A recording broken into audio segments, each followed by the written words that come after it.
حضرت یحییٰ بن سعید فرماتے ہیں کہ حضرت عمر بن عبدالعزیز کا زمانہ تھا اور انہوں نے مجھے افریقہ کی جانب زکوٰۃ وصول کرنے کے لیے بھیجا.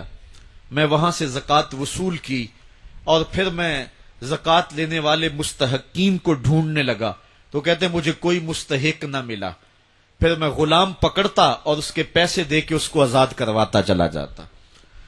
حضرت عمر بن عبدالعزیز کا زمانہ ہے کہ گورنر ہے عراق کا. وہ حضرت عمر بن عبدالعزیز کو لکھتا ہے کہ اتنی رقم ہے، اس کا کیا کرنا ہے؟ تو عمر بن عبدالعزیز کہتے ہیں رقم لے کے یہاں نہ آنا، وہاں عراق کے لوگوں میں بانٹ دو، جو زکوٰۃ کے مستحق ہیں ان کو تقسیم کر دو. تو گورنر لکھتا ہے جو مستحق ہے ان کو دے دی، اب کوئی مستحق نہیں رہا تو میں کیا کروں؟ تو حضرت عمر بن عبدالعزیز کہتے ہیں جو مقروض ہیں ان کا قرض اتار دو. تو کہتے ہیں کہ ہاں قرض بھی میں نے اتار دیا ہے، رقم پھر بھی بچ رہی ہے، کیا کروں؟ تو حضرت عمر بن عبدالعزیز نے پھر لکھا جو شخص شادی کرنا چاہتے ہیں ان کا حق مہر ادا کر دو. میں نے کہا کہ وہ بھی کر دیا ہے، رقم پھر بھی بچ گئی ہے، اب کیا کروں؟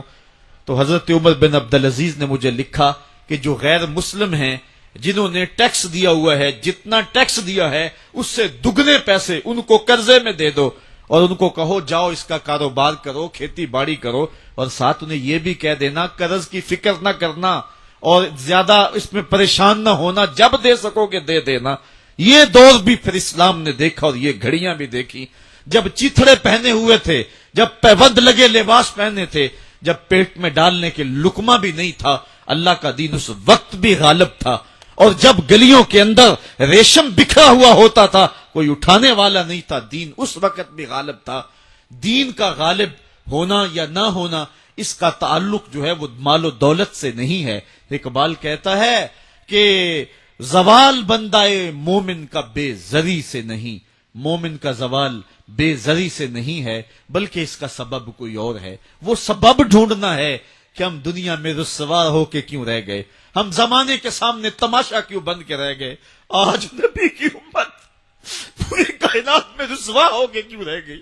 آج ہمارا تماشا دیکھا جا رہا ہے، آج بھوکے کتوں کو ہماری بیٹی اور بہنوں کے اوپر چھوڑا جا رہا ہے اور اس کا تماشا دیکھا جا رہا ہے. کیا ہم نے یہ دن بھی دیکھنے تھے؟